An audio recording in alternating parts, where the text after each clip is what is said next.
Her true story from Texas. They locked me in the dog shed and said, "Sign the inheritance papers or stay here forever." So I signed something else. They thought I'd break. I built something instead. "You're not my mother anymore," he said. "You're just an obstacle keeping me from selling this house." Then came the final blow. "You hungry? Sign it and we'll give you dog food." "That's mercy, old woman." That was the last thing my son said before grabbing my wrist and dragging me across the kitchen floor. I lost my balance, hit the corner of the table, and felt a sharp sting shoot up my ribs. He didn't stop. He yanked harder. "Please." "Nathan," I whispered. "Shut up," he snapped. "You brought this on yourself." The back door slammed open. The screen door clattered against the wall, scaring the birds off the fence. I looked behind me, hoping, praying maybe my daughter-in-law would say something, do something. But she stood there in her heels and smeared lipstick, arms crossed, watching like a judge handing down a sentence. No pity, only annoyance. If you've ever been hurt by family, leave a 5 so she knows she's not the only one. He dragged me past the roses I once planted with his father, the petals now dry, brown, crumbling just like me. My slippers caught on the cracked concrete. My knees buckled, but he didn't slow down. His grip bruised, his anger boiled. Then he threw open the old wooden door at the edge of the yard. The dog shed. That place hadn't been touched since Rufus died 8 years ago. I cried more for that dog than I did at my sister's funeral. At least Rufus had loved me. Nathan pushed me inside. I stumbled onto the dirt floor, scraping my elbow against the rusted doorframe. Dust exploded into my face. I coughed, wiped my eyes with trembling fingers. He tossed a clipboard beside me. "Sign it," he said. "What is this?" I rasped. "Resolution of ownership." "You sign. The house becomes ours." "You don't. You stay here. You can't do this," I whispered. He leaned in close. I could smell the beer on his breath. "Oh, we can..." He hissed. "You're old, confused, unstable. No one's gonna believe you. Hell, we'll tell the neighbors you wandered off. They'd believe that, too." He turned to leave, then paused. "You hungry, sign it, and we'll give you dog food. That's mercy, old woman." Then the door slammed shut. The latch clicked. I was alone. The clipboard rested on the ground like a landmine. The heat in the shed was thick and stale. Mildew clung to the walls. A single crack in the wood let in a narrow slice of Texas light. I stared at it for a long time. I was 74 years old. My husband had passed 3 years ago. Half the house was in my name. The other half in a trust we set up together. I never touched the retirement money. Not until Nathan and his wife moved in after losing their jobs. At first, they helped. Groceries, yard work, polite smiles. "We'll take care of you. Mom," they promised, "you won't have to lift a finger." Then came the borrowed car, the taken bedroom, the opened mail, the disconnected landline. I kept telling myself, they're just stressed. Times are hard. But deep down, I knew, the day my daughter-in-law looked me dead in the eye and said, "This is not your house anymore. You just live here." That was when I should have seen the truth. Now I was in the dog shed. I looked at the pen they taped to the clipboard. They thought I was too tired, too frail, too broken. But I wasn't broken. Not yet. I pressed my hand to my chest and felt my heart beating. Steady. Strong. I had raised that boy. I had cleaned blood off hospital floors after double shifts. I had sacrificed, endured, prayed, and this is what it came to. They thought they were burying me, but they forgot. I remember where the deed is. I remember what the second page says. I remember the phone number of the one person who still believes I matter. I didn't touch the clipboard. I curled up in the corner of the shed, knees to my chest, and whispered into the darkness. They will regret this. Not rage, not grief, something older. Before we start, please take a moment to like and subscribe. Try to watch the videos as long as possible. By watching more often, YouTube will promote these stories to a larger audience, grow your channel, and bring you more interesting things. Let's start now. Something deeper. A seed, hardened by age, cracked open, and in that crack, I planted something stronger than pain. They thought I would sign. They thought I would break. They thought they had locked me up for good. But what they really did was let me go. I was not always this frail thing they shoved into the shadows.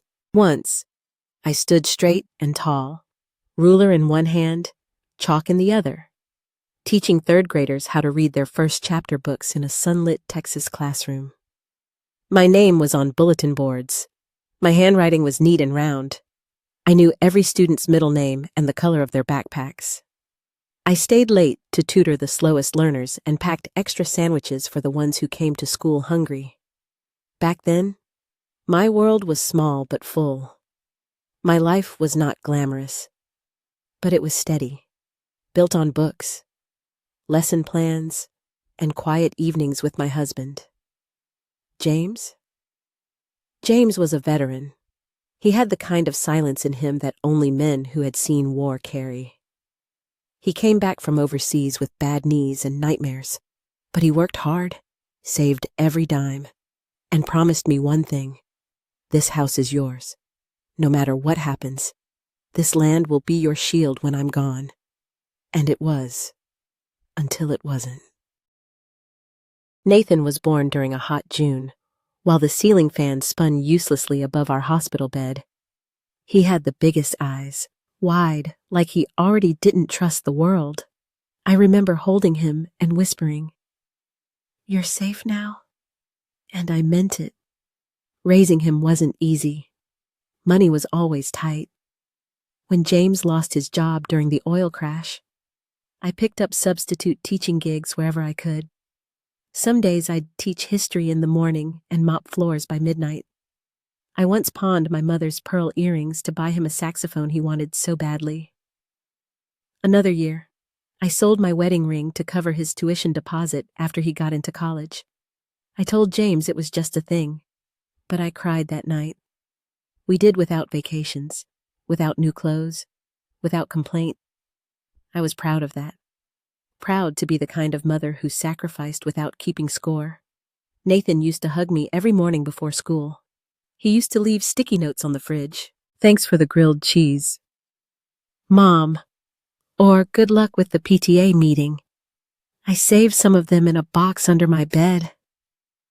The ink faded, but the memory stayed. But time changes people. Or maybe comfort does. When James passed away, the house got quieter. Nathan had his own family by then. Married a woman named Tanya who wore too much perfume and never smiled with her eyes. They were struggling financially, just for a little while. "Mom," he said, "until we get back on our feet." I opened my door, set out clean towels, gave up my bedroom, told myself it was temporary. But temporary stretched into forever. They brought in new furniture, rearranged the living room, Your couch squeaks, Tanya had said. They changed the curtains, replaced my tea kettle, and threw away the Afghan James's mother had crocheted for me. It's dusty, they explained. I told myself it was just their way. I bit my tongue every time she rolled her eyes at my stories or scolded me for leaving crumbs when I made toast. I tried to make peace. I offered to help cook. She refused. We have our routines. Marilyn, she said, using my name like a stranger. Nathan changed, too, slowly, subtly. He stopped asking how my day was. He started calling me her instead of Mom when talking to Tanya. He once corrected me in front of their friends when I mentioned James's old fishing spot. That was before GPS. Mom. He laughed. Everyone else did, too. I laughed along, but something in me chipped. The house that once held birthdays, anniversaries, and quiet Sunday dinners now felt like a waiting room for my absence. They began locking the door to the master suite. My things were moved to the laundry room. Tanya said it made more sense. Easier access, she claimed. One night, I found her throwing away my spice jars. They're expired, she said without looking at me. I had bought them just 6 months earlier. Then came the papers. I remember the first time they mentioned streamlining the estate. Tanya wore lipstick that day, bright and glossy, like she was heading to church. We just want to simplify things, she said. You know, prepare for the future. Their future, not mine. Still, I tried to believe they had good intentions until I overheard them whispering in the kitchen. She'll forget eventually, Tanya said. Just keep her distracted. She's old, Nathan replied. What's she going to do? Sue us. I stood behind the corner, holding a teacup that suddenly felt heavier than stone. That was the moment it all turned. The moment I stopped telling myself they were just young and overwhelmed. The moment I saw the truth. This house was no longer my shield. They had turned it into a trap. But if they thought I was too soft, too senile, too far gone to fight back, they forgot something critical. I may have taught elementary school, but I never stopped learning, and I never forgot how to protect my own. There comes a moment, I think, when you realize you have become invisible in your own home. Not quiet, not respected, invisible. It began with the chair. I had a recliner, old, brown, fraying at the edges. James used to fall asleep in it watching baseball. When he passed, I moved it to the corner of the living room, where the afternoon sun hit just right. It was my place. My spot to read, to pray, to remember. One morning, I walked into the living room, and the chair was gone. Tanya said it didn't match the new aesthetic. Nathan said, not looking up from his phone. I stood there like a guest who'd walked into the wrong house. Sho, where is it in the garage? Or maybe the dump? He mumbled. They replaced it with a sleek, modern sofa, all gray angles and cold lines. I sat on the edge once, and Tanya wrinkled her nose. Please don't sit there, Marilyn. We just had it cleaned. And she hesitated, then waved her hand near her nose. It's just, I did not know. Until the next day. When I heard her on the phone, she smells like old books and Vicks VapoRub. I can't take it. I stood in the hallway, holding the laundry I had just folded for them, and listened to her laughter echo through my bones. After that, I started eating on the back porch. At first, it was my choice. I told myself the breeze was nice. The birds kept me company. I pretended it was my idea. But soon, they stopped setting a place for me at the table. My plate would be wrapped in foil, left on the counter like a forgotten offering. No fork, no napkin. One evening, I reached for the dining chair, and Tanya said, without looking up, "We only have 6 chairs. You can use the stool if you really need to sit." So I did. I sat at the kitchen island like a child, feet dangling, bowl in my lap. She passed behind me with a bottle of Febreze. "Just freshening up," she said. I stopped asking questions after that. Then came the bathroom. We had 2. One in the hallway and one in the master bedroom. I had always used the hall bath until they converted it into a pet station. Tanya got a dog, some tiny yapping thing that wore sweaters and had its own Instagram account. "We're potty training him," she explained. "It's just easier if we keep that bathroom just for him for now." I was told to use the half bath in the laundry room. No lock, no heating vent, no space to turn around without bumping into the dryer. I started holding in my bladder. I drank less water. My doctor had once warned me about dehydration. But what was worse? Kidney stones or shame. At night, they locked my bedroom door from the outside. Nathan said it was for my safety. "You wander, Mom," he said. "You could fall. You could get confused." "I'm not confused," I said. He smiled like you do to a toddler throwing a tantrum. "Sure. Mom." They installed a lock on the outside of the guest room door. Every night at 9:00 p.m., Tanya would knock once, then click it shut. "We'll unlock it when we wake up," she said. As if that was kindness, I learned not to need the bathroom at night.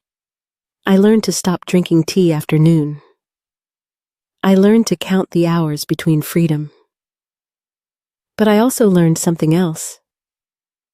I learned to listen. They had grown comfortable, arrogant, even. They spoke freely, not realizing I heard everything. Tanya would walk past my door on the phone, saying things like, "We'll sell it once she's officially out. I don't care how we get it signed." "She's slipping," Nathan would reply. "Half the time, she can't remember what day it is." I remembered. I remembered everything. I took out the old sweater I kept at the bottom of my drawer, the one James used to call my Christmas cookie cardigan, because I always wore it when baking. Inside the lining was a tear I had sewn shut. I opened it again and slipped in a small notebook. Every night, after the lock clicked and the house quieted, I would write. I wrote what they said, what they did, what they fed me, what I saw, dates, times, words. I kept the writing small, precise. I had been a teacher, after all. I documented the day Tanya shoved me out of the bathroom with the words, "Go outside, if you're that desperate." I wrote about the time Nathan took my phone and erased my contacts, about the doctor's appointment they canceled without telling me. I wrote until my fingers ached. I called it my record of dignity, because even if they erased me from their dinner table, from their holidays, from their family photos, I would not let them erase me from the truth. The truth was, I was still here, still thinking, still remembering, still fighting in silence. They had taken my chair, my place at the table, my bathroom, my bedroom door. But they had not taken my mind, and they had not taken my will. The night it happened, the sky cracked open like judgment itself. Thunder rolled over the hills, and lightning danced across the porch rails, lighting up the backyard in flashes like a broken strobe light. Rain poured down in sheets so thick it was hard to breathe without swallowing it. It was the kind of storm that made animals tremble and children crawl under beds. They chose that night. Nathan and Tanya were hosting people I could hear the laughter long before the door even opened. Music thumped through the walls, and the smell of grilled meat and expensive wine wafted under the crack of my door. I wasn't invited. At 9 sharp, Tanya knocked on my door, once, like always, and clicked the lock shut, but not for long. An hour later, they came back. Nathan opened the door this time. He had that look in his eyes again. The one I used to see when he was a boy caught lying but doubled down instead of confessing. He looked behind him once, made sure no one was watching, then stepped into my room, holding a thin plastic poncho and the clipboard. "Put this on." I stared at him. "What?" "We're moving you," he said flatly. "Too many people in the house tonight.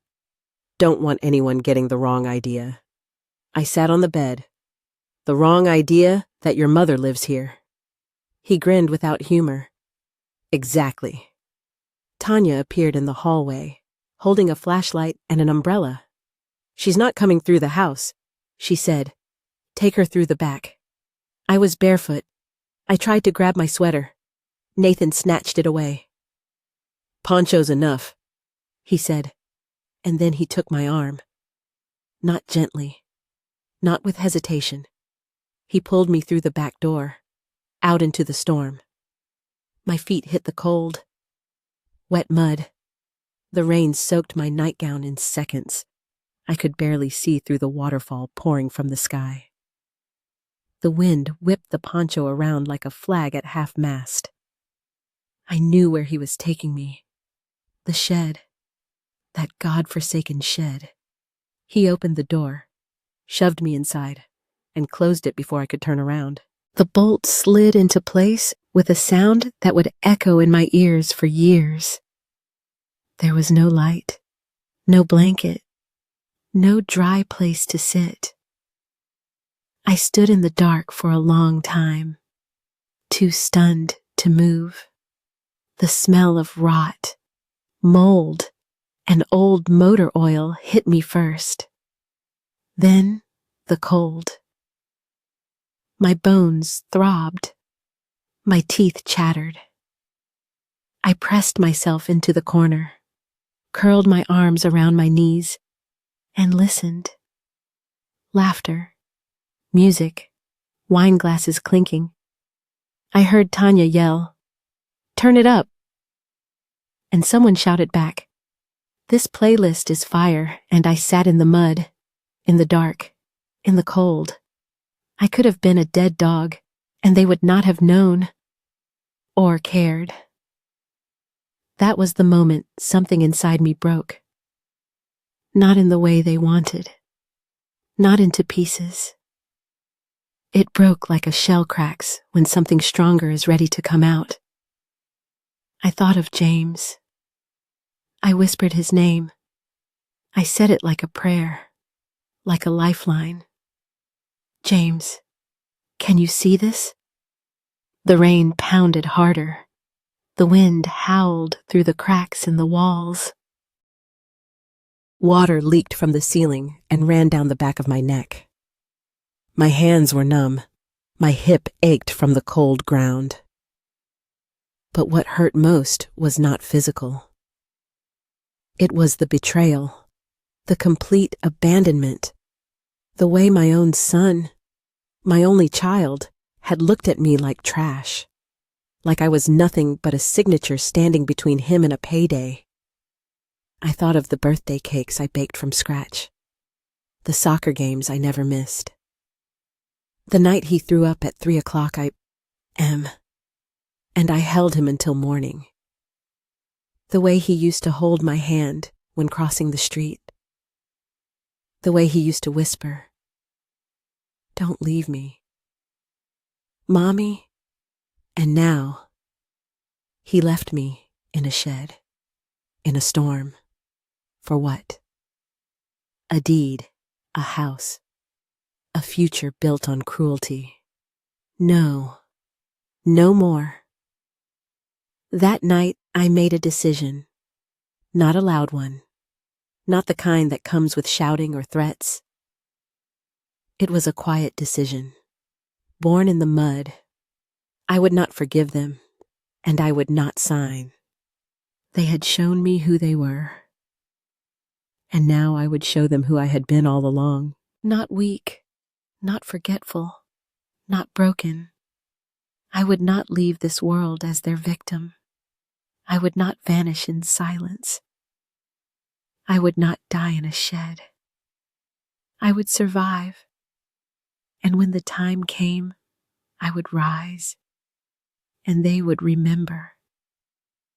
Not my weakness, but my will. The night after the storm, the air turned still and mean. The mud in the shed had dried into crusted patches, and the stale stench of mildew clung to everything like a second skin. My body ached in places I had forgotten existed, but I was still alive, still thinking. I sat hunched in the corner, watching the light change through the wall crack. It was afternoon, I guessed. Maybe Sunday or Monday. The days were starting to blur. That was when I heard the knock. Not the sharp rap of Nathan's hand or Tanya's impatient tap. This was soft, hesitant. I froze. "Senora Marilyn," a girl's voice whispered through the crack. Are you okay?" I knew that voice. Rosa. She was the teenage granddaughter of the Mexican family that lived next door, the Vasquezes. Her grandparents kept chickens and played music that floated through our yards on Sundays. Rosa used to wave to me when she was little. I had once helped her with a science fair project on butterflies. "Is that you, sweetheart?" I croaked. There was silence, then a trembling. "Oh my God, they really locked you in here." I heard rustling. Then a hand slipped through the base of the wall, wrapped in a plastic grocery bag. "Here," she whispered. "Pan dulce," and a little water. I took it slowly. My hands shook. I opened the bag and bit into the sweetbread, tears pricking my eyes as the sugar hit my tongue. "I saw them," she whispered, "at the party, laughing. I told my mom something was wrong, but she said not to get involved, but I couldn't." "Señora, do you want me to call the police?" "No," I whispered, with more strength than I'd used in days. "Not yet." She was quiet. "Do you trust me, Rosa?" I asked. A pause. "Yes." "Then I need you to trust that I'm not done yet." The next evening, she came again, this time with a flashlight and a rolled-up blanket tucked in her backpack. She passed it through the same crack along with a pencil and a tiny notebook. "I thought, maybe you'd want to write something," she said. I smiled for the first time in days. Smart girl. It became a ritual. Every night, after the house went quiet, Rosa would sneak out, silent as a ghost, and slip through the shadows to my shed. She brought fruit, Band-Aids, once, even a tiny bottle of hand lotion. "Why are you helping me?" I asked her one night. Her voice cracked. "Because if this happened to my abuela and no one helped her, I'd never forgive myself." That's when I told her everything. I told her about the trust, the partial deed, the forged documents, the isolation, the abuse, the signatures they wanted, the legacy they were trying to erase. Her eyes burned with something fierce. "I just graduated," she said. "Pre-law.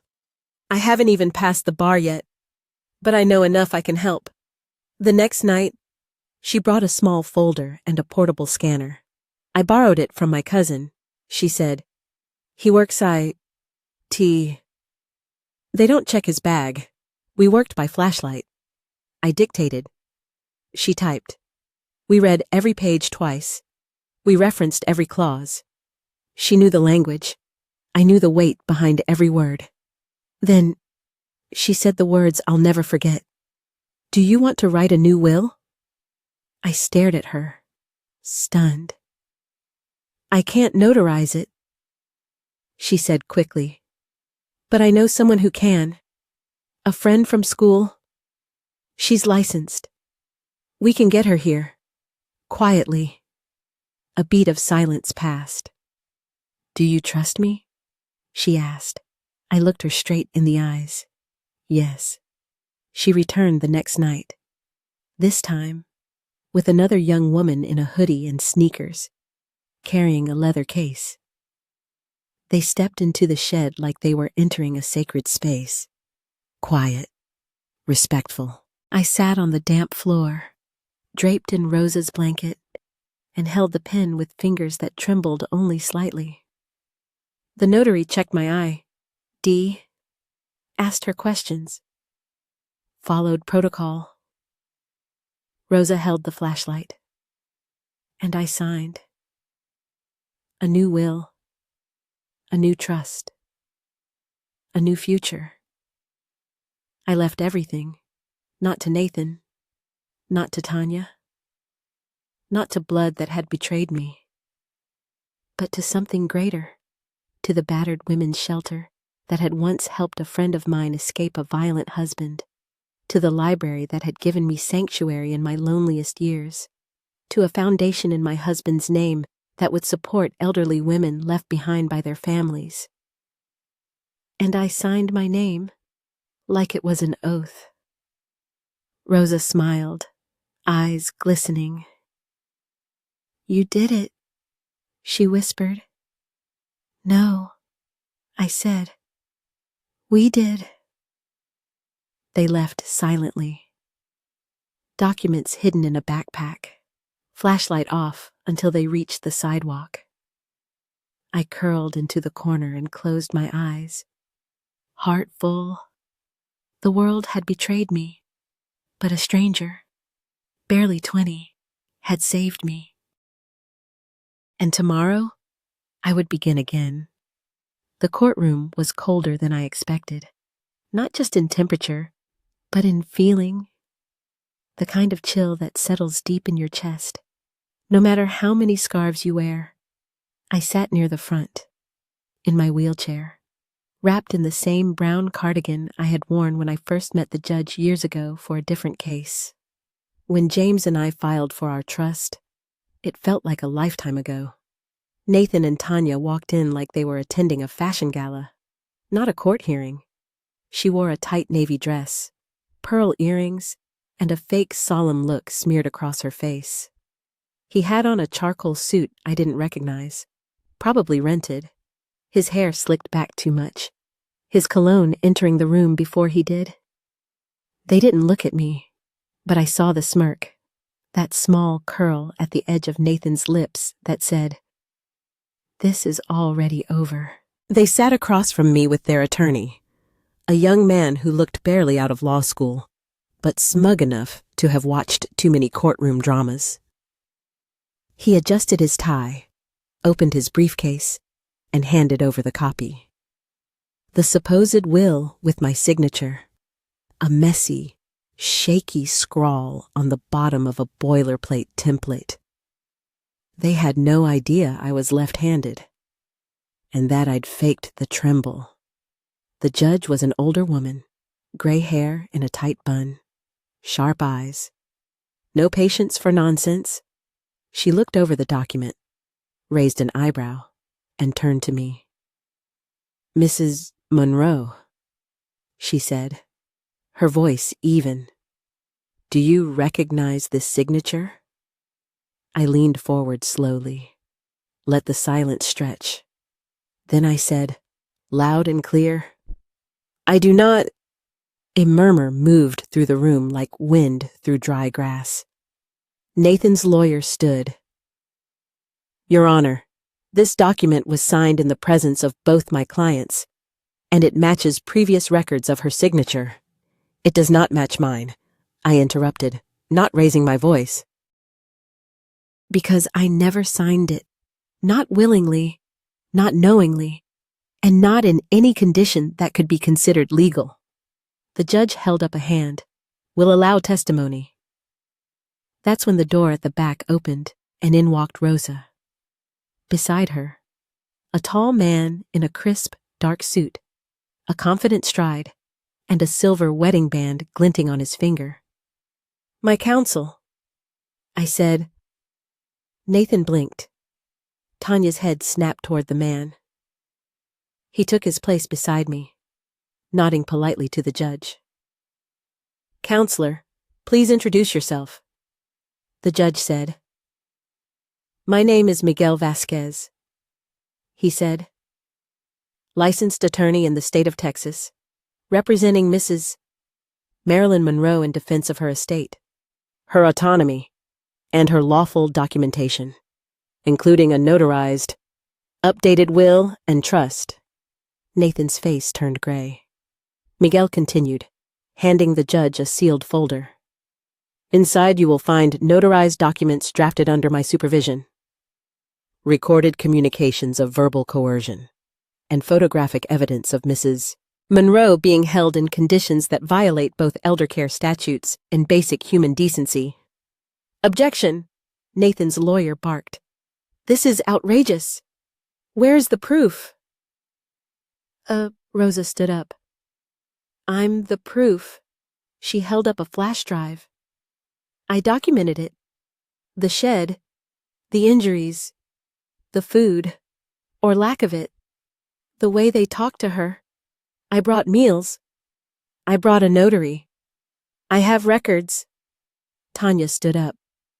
You're just a neighbor's kid. No, ma'am, Rosa said, calm but steady. I'm also pre-law, and I know what elder abuse looks like. Miguel nodded toward the judge. Your Honor, we request this false will be thrown out, and charges investigated against Mr. and Mrs. Monroe for attempted fraud and unlawful coercion of a dependent adult.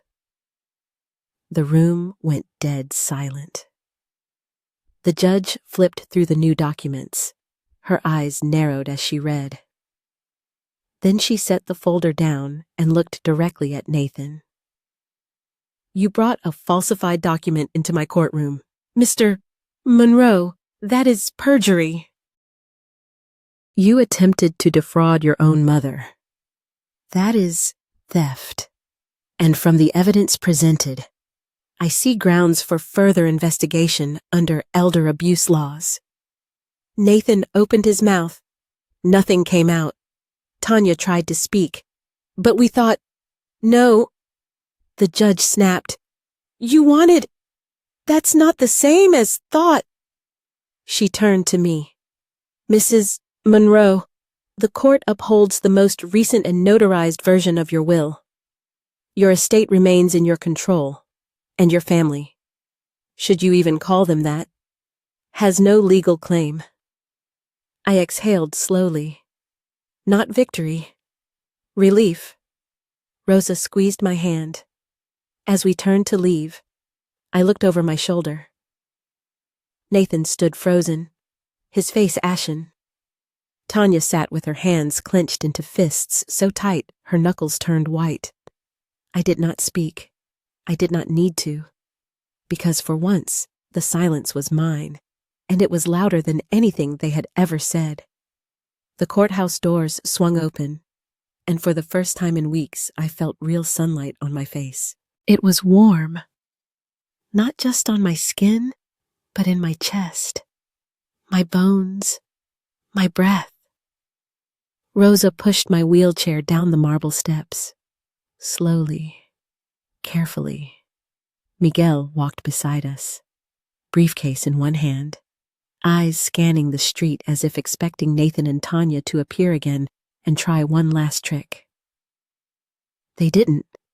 They had slunk out a side door, their lawyer trailing behind. all three too stunned or too ashamed to face the world they thought they'd conquered. The judge's ruling had been clear. The will Nathan forged nullified, the coercion documented, the estate permanently transferred under my direction. The house, no longer his inheritance, no longer mine either. Not anymore. It now belonged to something bigger. That was always the plan. 2 weeks later, I returned. Not to live, but to witness. The old house had been scrubbed clean of its past.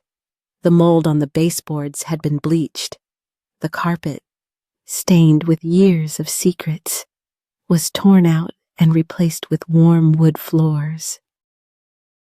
The kitchen gleamed. The air smelled like lavender and lemon and fresh-baked bread. A new sign hung above the porch steps. The Marilyn Monroe House. A refuge for elder women. The same bedroom they locked me inside was now a therapy room with plush chairs and framed photos of smiling grandmothers and great-grandmothers. The bathroom I was denied now had handrails, fresh towels, and a note on the mirror that read, "You are seen."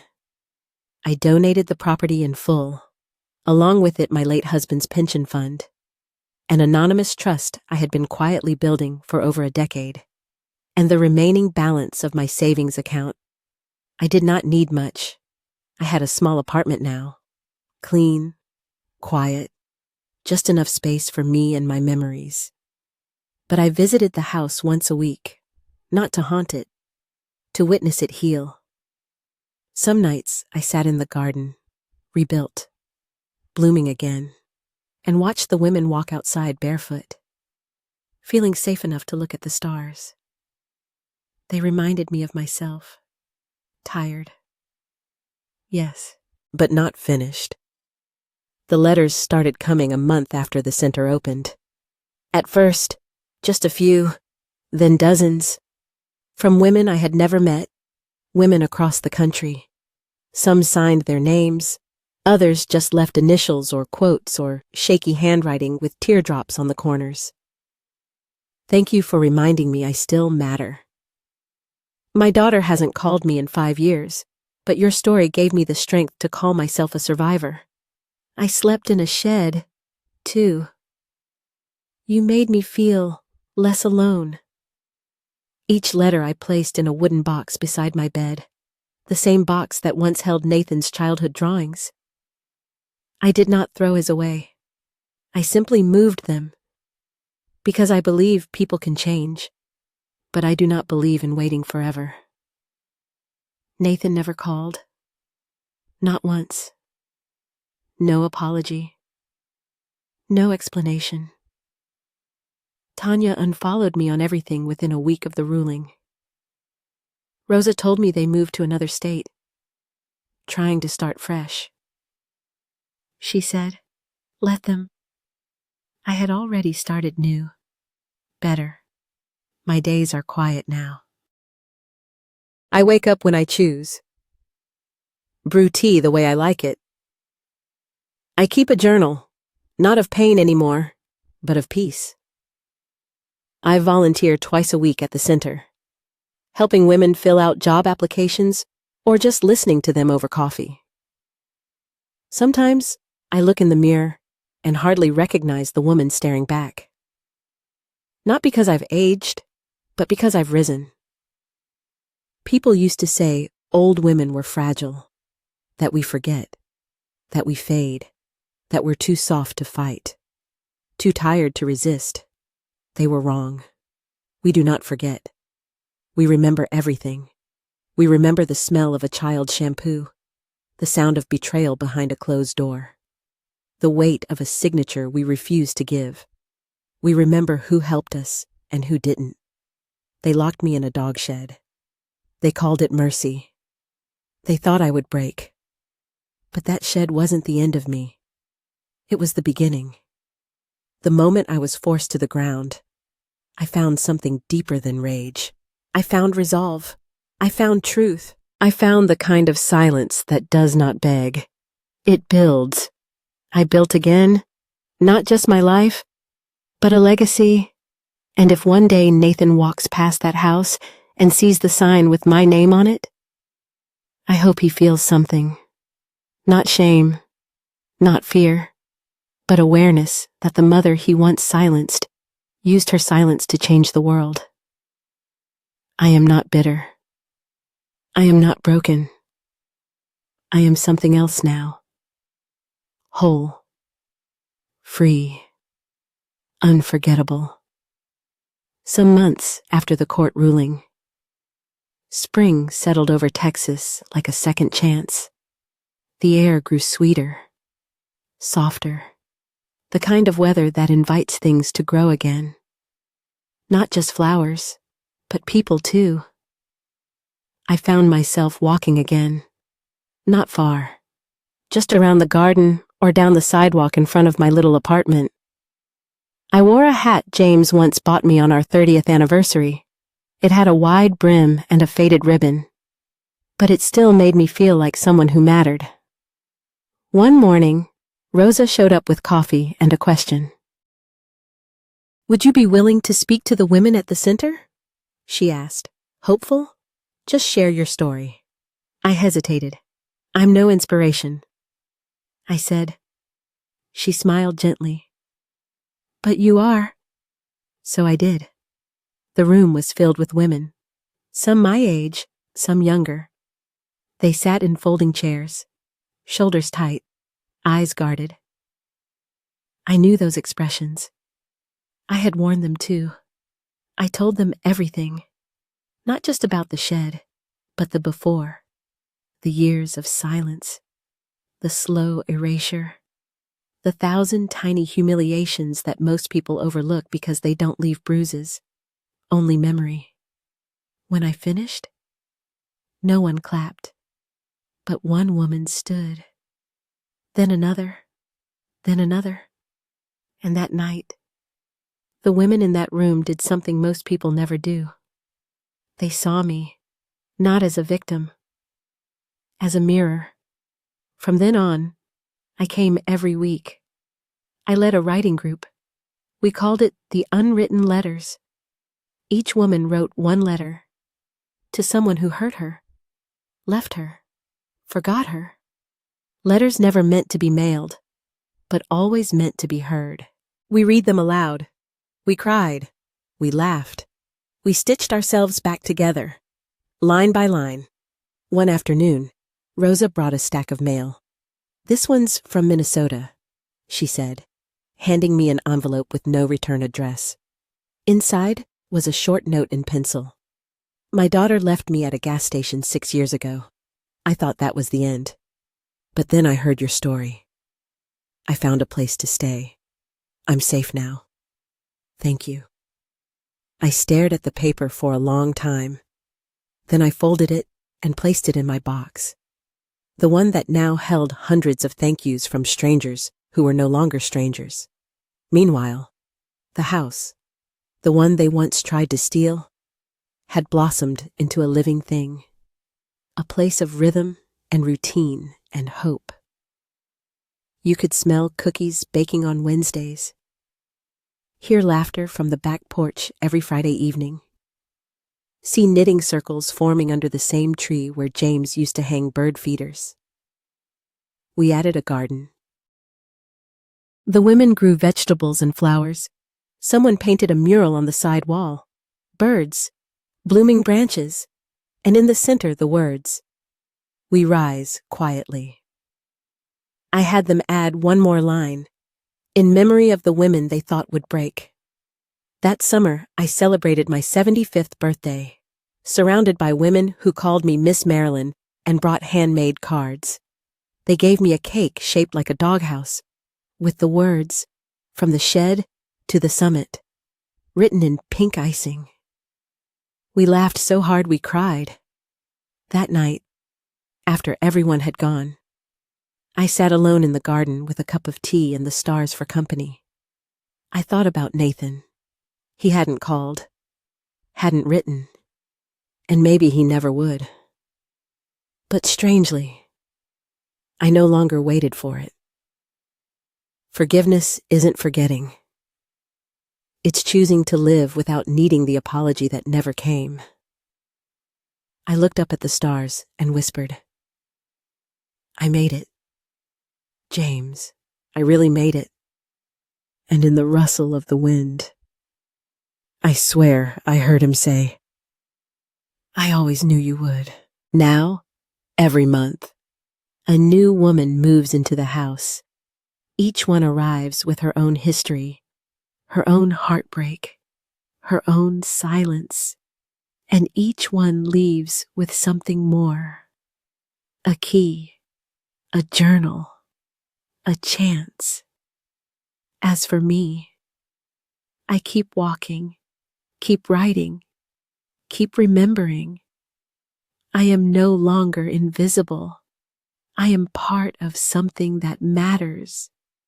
And in the quietest moments, when the world goes still and the moon rises over the porch, I smile to myself, not because I won, but because I endured.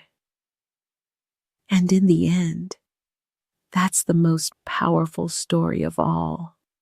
If this story stirred something in you, if you've ever felt overlooked, unheard, or locked away in your own kind of silence, then you're not alone. Here on Grandma True Stories, we share the voices the world tried to forget. Stories of betrayal and quiet revenge, of dignity rebuilt in the dark, of women who didn't break, they built.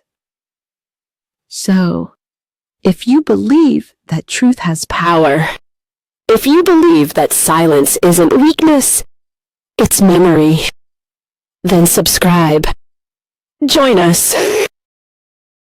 Because revenge has no expiration date, and when a grandma speaks, the world finally listens. Subscribe now to Grandma True Stories, where every story is true and every truth matters.